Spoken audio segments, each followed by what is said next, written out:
Welcome to the Chapters and Chai Book Club. I'm Amanda. And I'm Francesca, and we're two sisters that love reading, but our book styles are quite different. So grab your favorite drink, settle in, and let's turn some pages together. Yay! So this is our what we read in April and our March TBR episode. We're gonna be reading. Not March, May. May, yes. Whoops. We're gonna be reading about that. Reading. I'm having a seizure. We're going to be talking about the books that we read in April. We're going to be rating them, but there will be no spoilers in this video. So even if you haven't read these books, you can still follow along and watch the video. Yeah. And before we get into the books, what are we drinking today? Today we're having some homemade lemonade.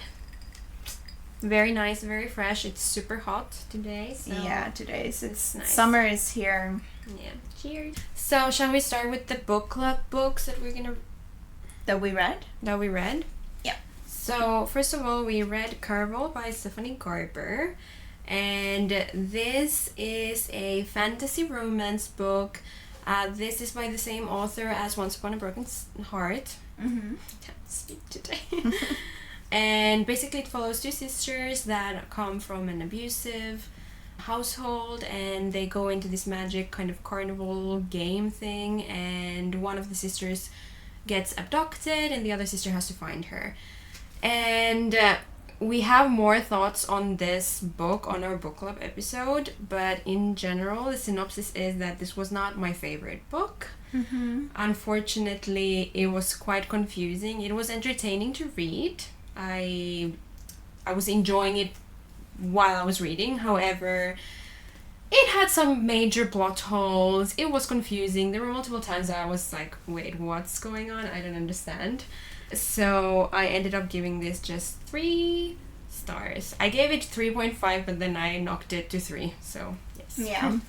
I had very similar thoughts. It wasn't my cup of tea when it comes to the type of fantasy, I suppose, and just the storyline. And there were some things didn't make sense to me, at least, with how the story ended up unraveling. I also did not particularly enjoy the romance aspect of this book, so I also ended up giving it 3 stars. Mm-hmm. The next book club book we picked and read was None of This Is True by Lisa Jewell, which is a psychological thriller.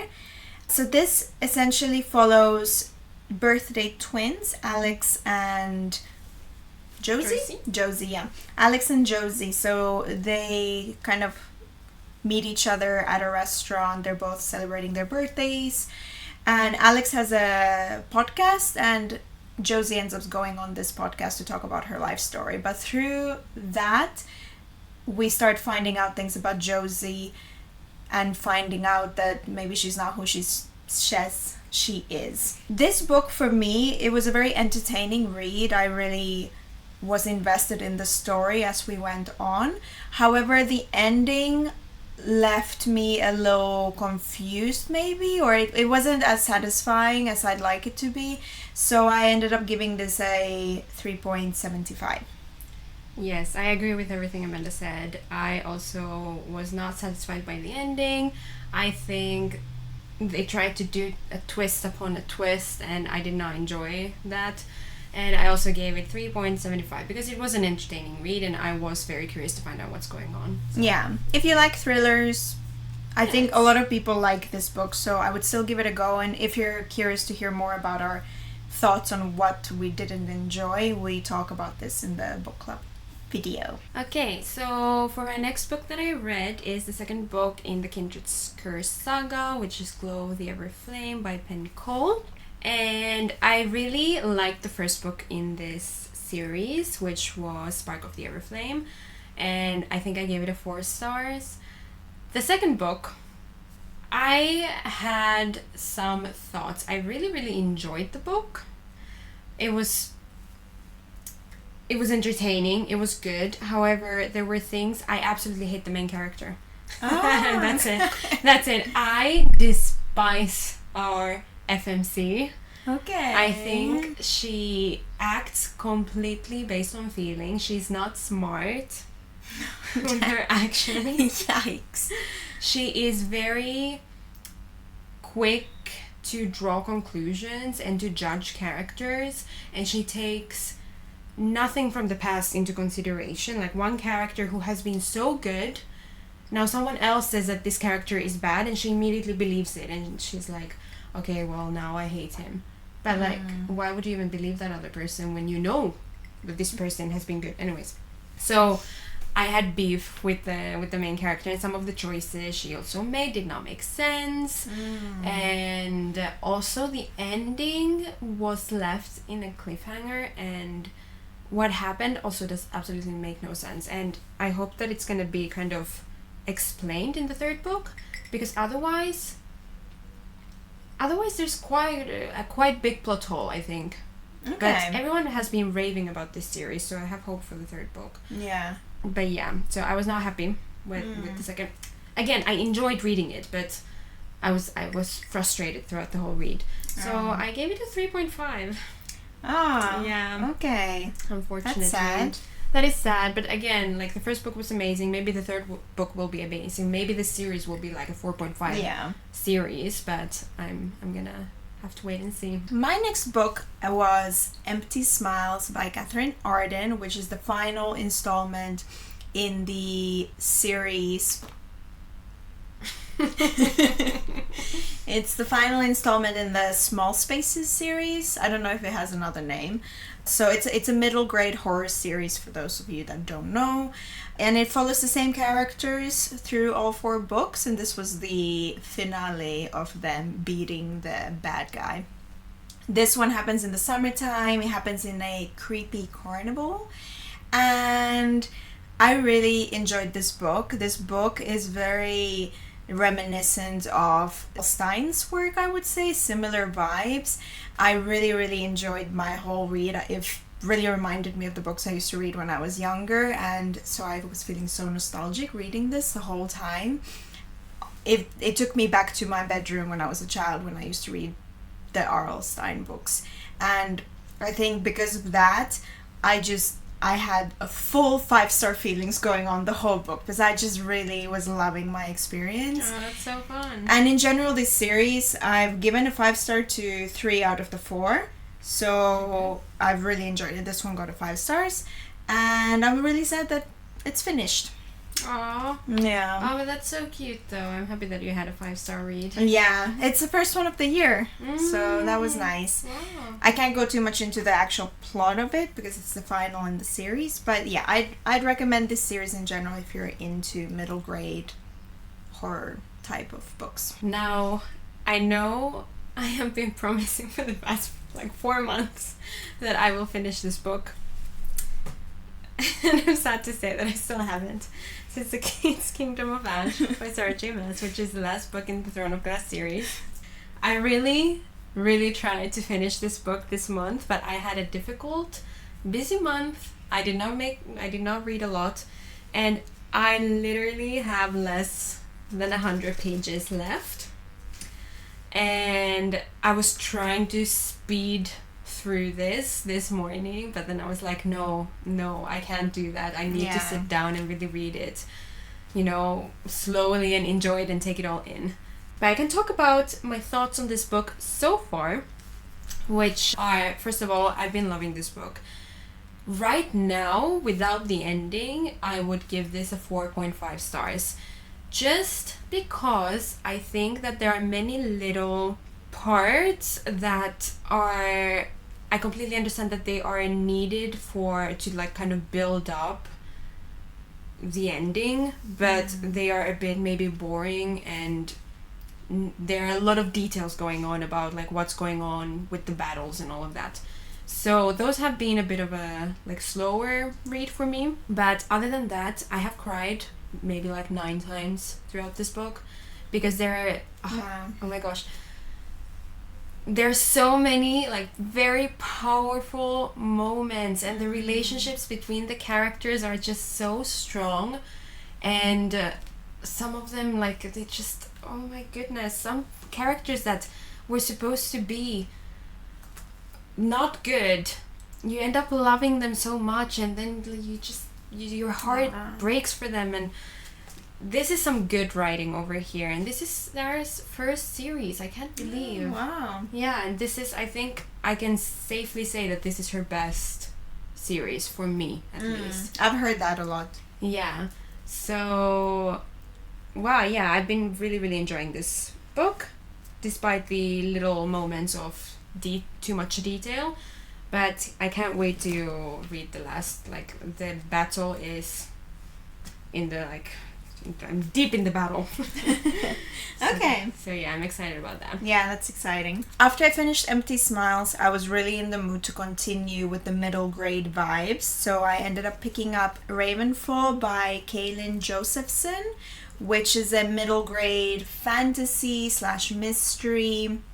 To be honest, it's a very autumnal book, and I was in the mood for that. We were having some rainier spring rainy weather, so I was feeling like an autumn vibey book.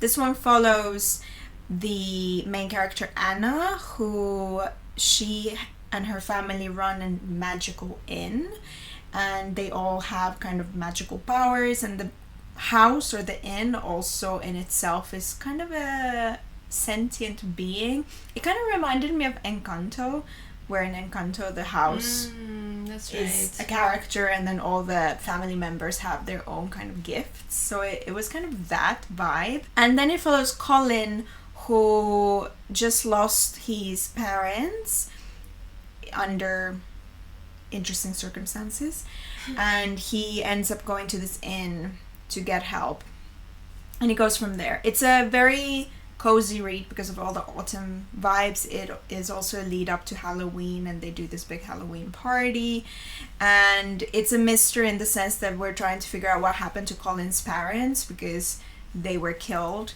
and also we find out some detail about Colin's past, and just follow the friendship between Anna and Colin as well. It's a very lovely autumnal read with a little bit of mystery. I ended up giving it a 4-star. It did not give me the 5-star feeling. At times it was a little maybe too young, I guess, as a middle grade. It didn't scare me or anything, so I gave it a 4-star, but I really enjoyed it. Okay, so moving on to our TBR for the month of May. I already had this in my TBR for April, but I was not able to read this. So The Serpent and the Wings of Night by Carissa Broadbent. I'm excited to read this. It has to do with vampires. I think it has some games going on. So I've heard so many good things about this book series, and I will be definitely trying to read it this month. For my first book in the TBR, I have yet again Bookshops and Bone Dust. I've had this in the TBR for the last 2 months. However, this time I have actually started reading it. I'm 100 pages in, so I am confident that I will actually read it now in the month of May. I'm not going to repeat again what it's about, but just the prequel to the Legends and Latte series. And yeah, so far enjoying it. The first 100 pages have been really cozy, so looking forward to giving you my thoughts on this in the next video. Then I will be obviously finishing Kingdom of Ash, the last 80 pages or so. Now, if I have not read this book within the next month, then something's wrong. 80 pages, I can do this. You can do it. I will for sure. finish this. And in addition to this, I will be reading the third book in the Kindred Spheres saga, which is The Heat of the Everflame. And yeah, it's just going to be a continuation of Footglow of the Everflame, so I don't really know what's going to be happening. But I'm curious to see what's going to happen. I hope that it kind of balances out my disappointment from the second book of the series. Hopefully it will be a good ending to the series. Then, continuing with the, I think, middle grade vibes, because I'm really feeling that, I want to pick up The Shadow Hall Academy, The Whispering Walls by Phil Hickens? I'm not sure how it's said. So this is set in the 1980s, and it follows the childhood adventures of Aunt Lillian from the Evelyn Jones series, which is a series by the same author that I read the first book from and I really enjoyed. And it follows Lillian and her friends as they arrive to this eerie boarding school, and they quickly realize that there are secrets and dark mysteries in the school. and they kind of delve into the haunted history of the school, and I guess things will happen. I really love this type of setting and vibe. Again, very maybe autumnal, but I'm just in the mood for that. And it's a very short one, so I think it's going to be a fun little read. Okay, so next for me is actually our book club books. So we have One True Loves by Taylor Jenkins Reid that we picked for our May book club. And also the second book in our book club is The Guest List by Lucy Foley, which is a thriller mystery type of book. So yeah, we'll be both reading those and we'll be giving our thoughts in the book club video. Yes, exactly. And then my last book on the TBR is Nevermore, The Trials of Morgan Grow. This is also a middle grade because I'm feeling those vibes. This one follows Morgan, who I think she was born on a misfortunate day, and because of that, misfortune follows her. And I believe she's supposed to die, but she gets a chance to not die, something like this, and she ends up going to Nevermore, where she has to go through trials. I'm not exactly sure, but I've heard that this is a really great middle grade series, and this is likened to Harry Potter. So very interested. I've also started this one, and yeah, looking forward to this one as well. Exciting. Yeah. Okay, so that was our TBR episode. If you enjoyed it, feel free to comment down below or like this video or subscribe. And yes, thank you for watching. Thank you. Bye.